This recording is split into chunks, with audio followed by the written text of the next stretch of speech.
get started with today's episode, I would like to quickly read you our podcast disclaimer. This podcast is for educational purposes only, and it is not to substitute for professional care by a doctor or other qualified medical professional. You should always speak with your physician or other healthcare professionals before doing any fasting, changing your diet in any way, taking or adjusting any medications or supplements, or adopting any treatment plan for a health problem. The use of any other products or services purchased by you as a result of this podcast does not create a healthcare provider-patient relationship between you and any of the experts affiliated with this podcast. Any information and statements regarding dietary supplements have not been evaluated by the Food and Drug Administration and are not intended to diagnose, treat, cure, or prevent any disease. All right, and now we'll get started with today's episode.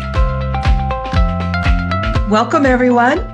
My name is Lisa Chance. I'm a fasting coach here at TFM, and today we are here with our very own Dr. Jason Fung for our monthly Q&A. This is a monthly discussion with Dr. Fung where he answers questions submitted by our TFM community members. And hello to our podcast listeners who will be able to listen to this Q&A with Dr. Fung in a few weeks after our community members. Okay. Hi, Dr. Fung. How are you doing today? I'm good. How are you? Good. I have to tell you, I absolutely loved the Fasting and Longevity Summit that you hosted. Oh, thanks. You were a co-host. It was so interesting to see you as the person who was asking the questions as opposed to giving the answers. Yeah. The dialogue between the doctors was just great. I haven't seen them all, but the one with Dr. Ben Bickman, I've watched like 3 times. All of that about the fat is so fascinating, how the fat works. Yeah, he's a super smart guy, Dr. Bickman. I mean, he knows a lot. I think he's really a sharp guy. So I really enjoyed that. And it was something that the Al-Nutra people who make the fasting mimicking diet actually had put on. So they asked me to help out. And I said, sure, because it's, one of these things. There's people who are promoting fasting and I'm happy to help them because it's certainly something that can be very useful. And that was a free thing. I think they're doing an encore as well. So it's possible you might be able to catch them. But in either case, the interviews that I did are all posted to YouTube. They sent me the video and said you can post them to YouTube. So all of those are available. So even if you aren't able to make the summit, you can still go onto my YouTube channel and find all the videos if you want to replay them or whatever. So it's always available. So that's the other reason I was like, yeah, this will be great. It'll be such an interesting thing. So yeah, I had fun doing it too. It was great. And I like the one with Dr. Brian Linsky. I think he has such a big heart. And I noticed that toward the end, you guys were talking about him going to Guatemala. And you mentioned that the obesity code is in Spanish and that you were looking into getting your YouTube channel in Spanish also. Let me know when that happens because my housekeeper is Hispanic and she has type 2 diabetes and was told it was progressive disease. There was nothing she could do about it. I gave her a copy of your book in Spanish, but I'd like her to be able to get access to the videos. Awesome. Yeah. I started actually a Spanish channel and then it got shut down. It was when my email got hacked, they were able to put up my old YouTube channel, but then for some reason they wouldn't restore my Spanish channel, which was sort of bizarre. But anyway.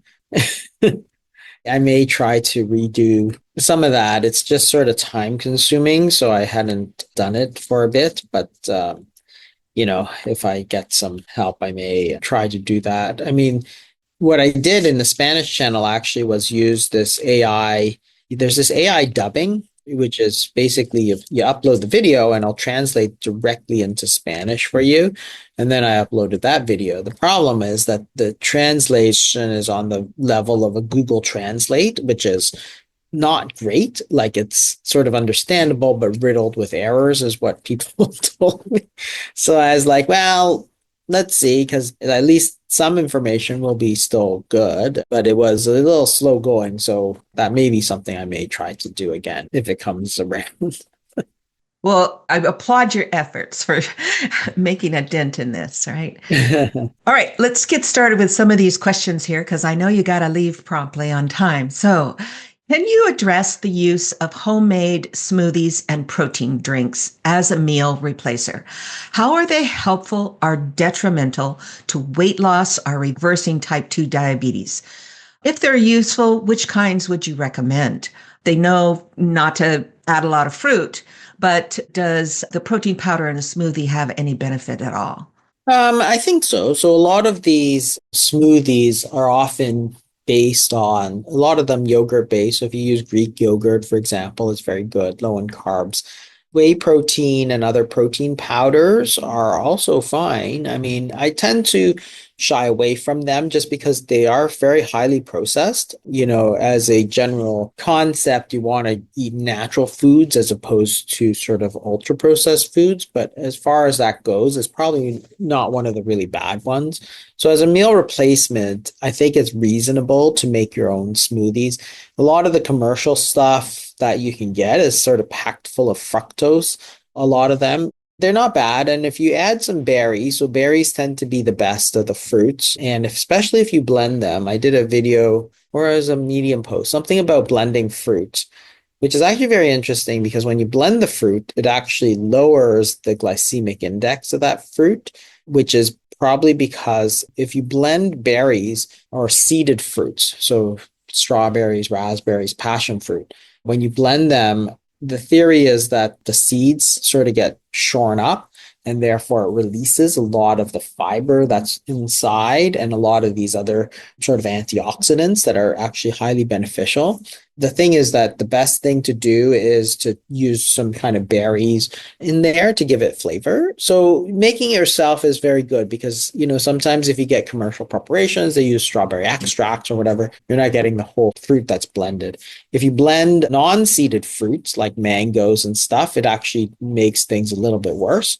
But if you blend the seeded fruits, it's fine. So berry smoothies actually tend to be very good because you got the blended berries. So berries being one of the better fruits. But you got the seeds, which are blended, which is good. And then you can add the yogurt, especially Greek yogurt, which is higher in protein, which is good. And then you can add the protein powder on top of that. So you can actually do pretty well with it. It's fairly low in carbs, very high in protein. So as a meal replacement, it can be actually very, very good for that. If that's what you like, especially for people who enjoy that kind of thing, then yeah, absolutely. You can also blend things like kale and other, these green smoothies, which are fairly popular these days. And I think those are also, again, very low sugar and so on. So really can be very good for you depending on how you make it. Thank you, Dr. Fung. I do use a protein powder every once in a while because I have trouble getting protein in, but I use it about maybe once or twice a month is all, just because I'm basically plant-based. But yes, what delays me is it's just highly processed. Yeah, and that's not necessarily bad, but it's just as a general principle, it's better to eat real foods. That's always sort of a core principle of what we teach. Yeah. This person, I'm trying to ask this question without getting into the medical side of it, but she's a very petite woman. So is it acceptable for someone 4 foot 10 inches to eat 0.6 grams of protein per kilogram instead of TFM recommended zero point 0.8 to 1.2 grams just because they're so petite? That's a good question. I mean, it's usually based per kilo, so the height doesn't tend to matter so much. And it's based on the recommended daily allowance, which is a nationally published sort of guideline is 0.8 grams per kilo per day. 0.6 is on the low side, but honestly, a lot of vegetarians and vegans actually fall in that lower category. The average American is sort of closer to 1.2 to 1.5 grams per kilo. So an average American diet is much higher in protein than that. So going ultra low protein, it has some risks because, of course, you need the proteins to build your own protein. So if every day you break down some proteins, there are some obligatory losses like hair and fingernails and stuff. So you do have to get a little bit. 0.6 tends to be on the lower side of things. You see this sometimes sometimes online you see vegans and stuff. And sometimes you see them and you're like, oh, it's like, I think you should get a little bit more nutrients there because The problem, of course, with vegetarian and vegan diets is that the proteins are not ideal for humans. The bioavailability is not ideal, and sometimes they don't have a complete protein. The point is that if you eat meat, meat has a lot of proteins, and when you're sort of rebuilding human flesh, it obviously very close to the meat, like, whatever meat you're eating. So therefore has a very much more complete amino acid profile as opposed to eating a bean, for example. A bean is nothing like a human versus a cow is much closer to a human than a bean is. So when you eat beans, you're not getting all of the proteins that you really need in the right proportions that you need. And it's not always bioavailable. That is, it's not absorbed properly and used properly. So sometimes vegans, not only are they eating a very low protein, like if you look at the total grams of protein, but because they're eating all vegetarian and vegan sources of protein, may not be getting the full bang for their buck sort of thing compared to somebody who eats meat. So I would tend to still stick to the 0.8 to 1.2 just because there's a lot of people who worry that going too low can be an issue. In the past, the main issue with protein was actually cost. So it's a lot cheaper to eat carbohydrates. So that's why a lot of in the past, a lot of diets were based on rice or based on potatoes or based on bread or whatever, because that's the way to feed a lot of people. Whereas the meat was very expensive. These days, it's not as much of an issue anymore. But you do see it sometimes in vegans who do it for other reasons. But, if you're looking at overall health just on that aspect, yeah, I would still go with the 0.8 to 1.2. Thank you. Again, another one about thyroid function and iodine. So I reworded this for the person who sent it in. So how does iodine intake and storage work in the body from the scientific perspective? Since iodine is water soluble, what is known about how long the body can maintain adequate iodine levels between dietary intake? Are there any established research findings about the need for iodine during different eating patterns, such as an extended fast? Yeah, so iodine is, I haven't looked a lot into iodine because the main issue with iodine is mostly iodine deficiency. You don't need a lot of iodine, but there is a trace amount of iodine that you do need. If you don't have enough iodine, then what happens is you develop a goiter, which is this enlarged thyroid gland, and people used to get this big sort of football in their neck. That's largely gone because most salt is now sort of fortified with iodine. So if you're eating salt, you're getting enough iodine generally. That's why in North America, you almost never see goiter anymore as a disease. So even if you're doing a fast, you can still take salt. Or if you want to take some bone broth or something. And most of the time, even if you're doing a fast for a few days, it's stored in the body for extended periods of time. So you have to be sort of deficient for a long period of time. I don't know the specifics about how long exactly it stays in the body. It's not generally a huge medical issue anymore because it's in the salt. So therefore it's not like if you're a vegetarian, a lot of people will still use salt. If you're eating regular food, most Americans get more than enough salt. So they're not at risk of iodine deficiency. I actually can't remember the last time I saw a case of iodine deficiency. It's got to be very rare in Canada and North America. In other places in the world, of course, India was one of these places that used to have a lot. I think it's mostly gone there as well. So yeah, it's not a big issue anymore, medically speaking. Next question. Will consistently high uric acid levels from fasting adversely affect my health, even if I don't have any symptoms of hyperuricemia?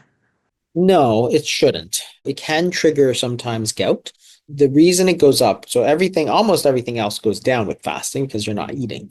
But uric acid is reabsorbed in the urine, and that's why sometimes the levels can actually go up during fasting, which is sort of unusual amongst all the other things. So if you look at cholesterol and you look at sodium and potassium, it all goes down because you're not eating anything. But uric acid can go up, but it doesn't usually cause any symptoms at all. The only issue is if you do have a diagnosis of gout, or if you have gout, you have to be aware that it can precipitate gout. So that's why you just have to be careful with that. Usually gets worse before it gets better. Taking lime juice helps, right? So all those things. Yeah. There are various things, although I actually think these days a lot of it can be genetic as well. Mhm. Certainly, I've seen it run in families quite extensively. So there could be some other issues there. All right. Thank you. I'm also rewording this one. I believe you addressed this at the time that Dr. Peter Atera was a guest on Thomas DeLauer's YouTube channel, but I can't remember which one. I was looking through our past podcasts and trying to figure it out so that I could reference them. But in it, he was cautioning people with regards to extended fast and muscle loss. But I think he was talking because I remember watching it at the time. And then your comment was these people were already in shape. These people were already shredded, to use that vernacular, if you will. So the person's question is, how would you respond to somebody that you're losing muscle? And I know you got that great article that is underneath the Medium articles about you're not losing muscle, but don't you quickly regain the muscle once you start eating any that you do lose during a fast? If it's a small amount and you do rebuild even more after? Yeah. So this is sort of persisting concern. Mm-hmm. And certainly if you're a high level athlete, and both Dr. Attia and Thomas DeLauer are relatively, they don't have a lot of body fat. They tend to be very muscular, not the usual people that I'm treating. So it's a totally different situation. So in short, if you look at the way muscle is measured, it looks very similar to water. So when you measure body fat with, one of those machines that sends electrical pulse, you step on the scale and sends electrical pulse, or even if you do it through DEXA, they assume that your body water is constant, but it's not. When you're fasting, you're actually losing water because insulin is an antidiuretic hormone, which means that insulin makes you retain water. When insulin falls, you tend to lose water. So when you lose water, it actually looks like to the machine that you're losing muscle. So you get these crazy results. Like we have people who do like a 5-day fast or whatever, and then they're all in a panic because they're like, I lost 10 pounds of muscle. It's like, you can't really lose 10 pounds of muscle. And then you ask them, it's like, how are you feeling? It's like, oh, pretty normal. They're working out and everything's pretty normal, right? It's like, well, how do you lose 10 pounds of muscle and not even feel it? And the weird part, of course, is that then they'll start re-eating after the fast, and then they'll check it again and they'll have regained 10 pounds of muscle. It's like, so it's like you think that without doing any extra exercise, you gained 10 pounds of muscle for no reason. Like you lost 10 pounds of muscle for no reason, then you gained it again. Or do you think it was just the way it was measured? And obviously it was the way it was measured. When they did the studies, this was in the Buchinger Clinic in Germany, where they do a 10-day fast, and it's a modified fast. It's not a full fast.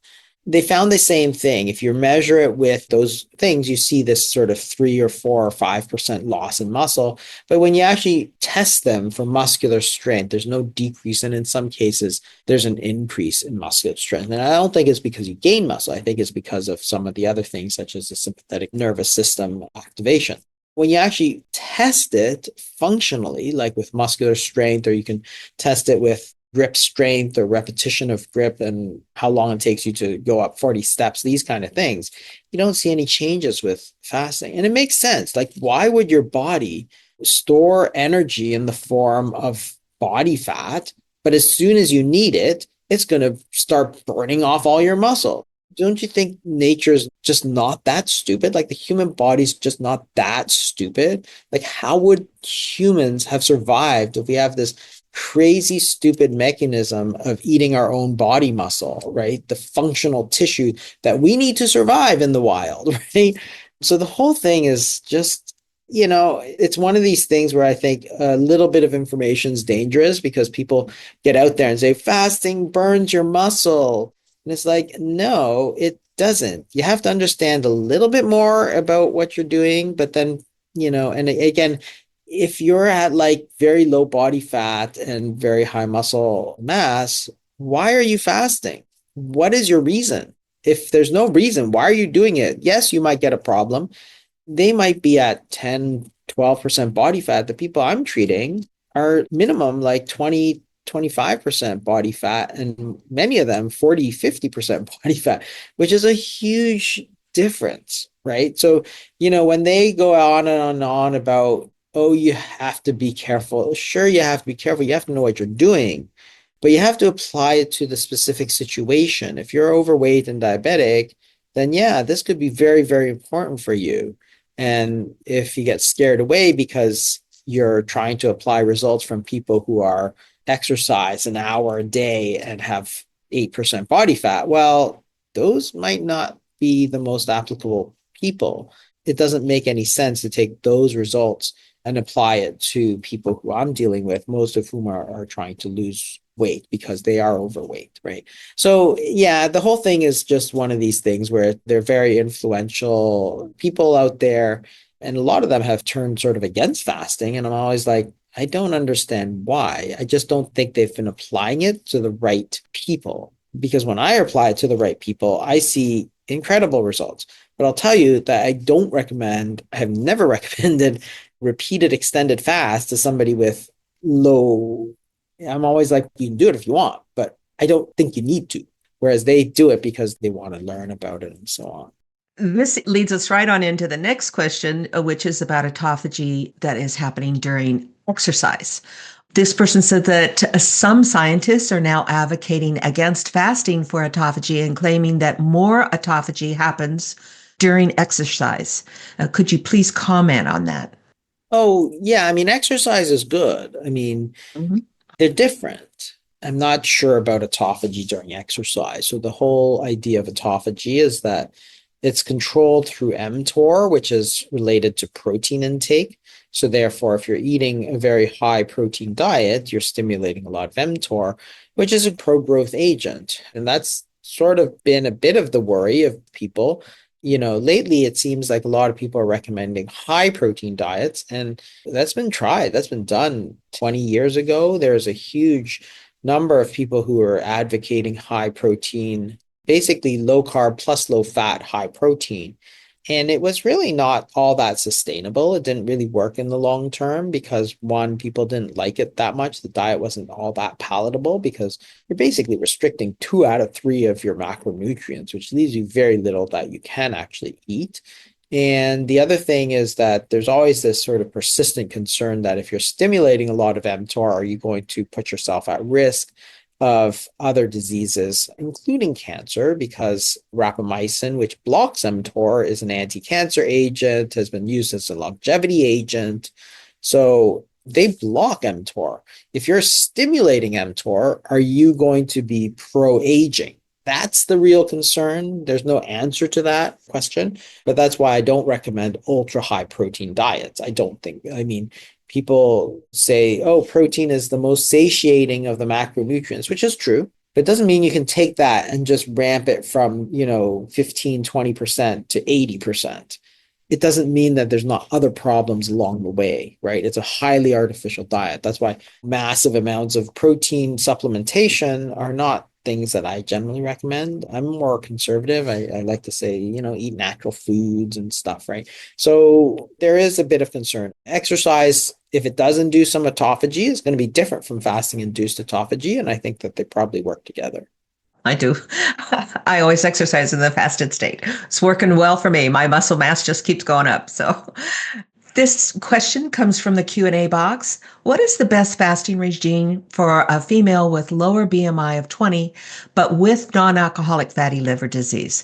Just started 42, 48 hours, 2 times a week. How long should alternate day fasting continue if combined with whole foods, low carb, high fat diet, or does this alternate day fasting need to continue forever?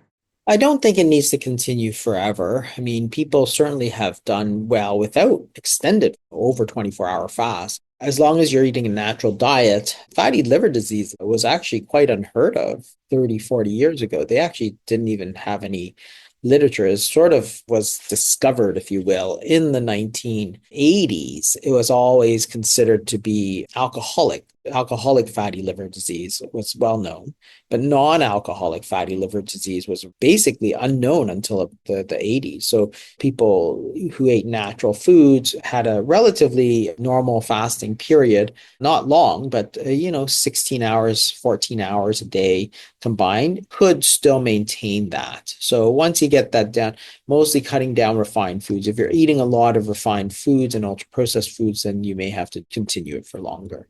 One last question here. Thoughts on fasting while taking ADHD medication? It's hard to know because fasting will stimulate the sympathetic nervous system, which can activate the body. It's a potential problem if you're overactive anyway, but how it will affect each individual person is not known. There's just not a lot of research on that. So I couldn't really tell you. In fact, because fasting was discouraged for so long, there's actually not a lot of data on fasting. That's why the fasting mimicking diet people have actually done probably the most research of all of those people into various disease states. So that's why I'm kind of interested in that. We were talking about that earlier. But yeah, I don't think that there's much research. I haven't come across any that has really addressed that question specifically. I think, if I'm not mistaken, I can't remember the name of the podcast, though. I'm sure, know it. Dr. Brett Shearer is doing a new podcast that is something with the Metabolic Mind. Metabolic Mind. Thank you. I think he has one on ADHD, Okay. but I haven't listened to it yet, so I couldn't tell you what's on it. Right. But he's another one of my favorite, Brett Shearer, because he's a cardiologist, and I wish all the cardiologists followed him.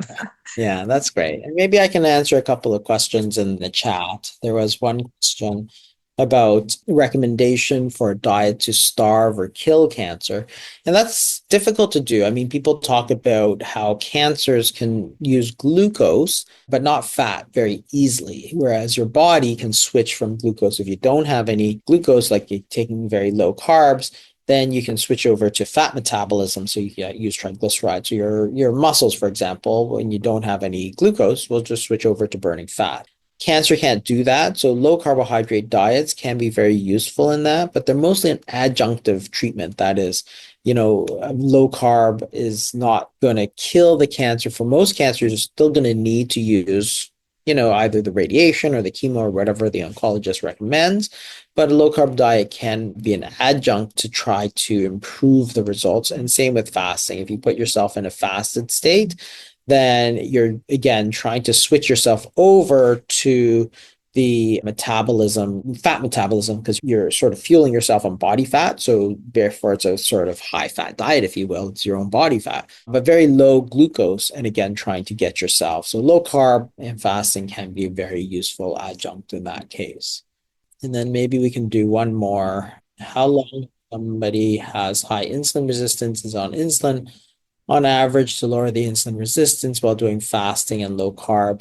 That's quite variable, and it sort of depends on how bad the insulin resistance is and how long. I've seen people reverse their insulin resistance within a month, but it depends on how much fasting you do as well and the individual person. So it's always very hard to predict.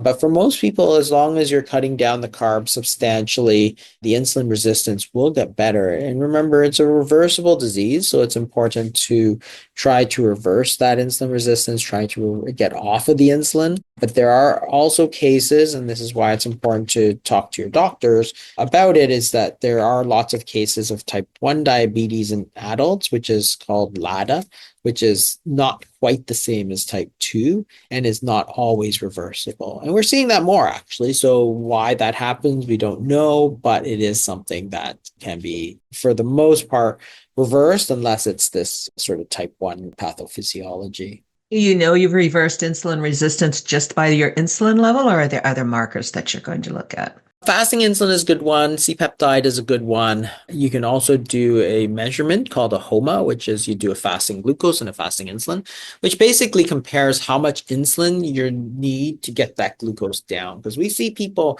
and John Baker, I think, was one of these people who had actually a relatively high A1C. But the thing was that his insulin was quite low, I think. I think he had talked about it at one of the podcasts or something like that. But the point is that you can have, if your insulin is not that high, then your body's going to release some of the glucose. So your glucose is a bit higher. But the problem is that the thing is that because it's how much insulin you have to how much glucose you have. Insulin's relatively low, glucose is a little bit on the high side. The insulin resistance, because it compares the two, is actually not bad. Compared to the usual, which is that your glucose is relatively normal, but you have a very, very, very sky high insulin to keep that glucose down. And that actually is a lot of insulin resistance. So some of these low carbers actually have A1Cs that are actually on the higher end. And sometimes they wonder why. And it's like, well, you have to actually compare insulin and glucose, not just glucose alone. That gives you a more complete picture. Also, sometimes as you get healthier, your red blood cells last longer, right? And so then you accumulate more sugar on them. Yeah. So exactly. It's sort of like a healthy user type of thing you have to look at. Yeah. Well, thank you so much, Dr. Fung, and I will see you again next month, all righty? Okay, thank you. Take care. Bye.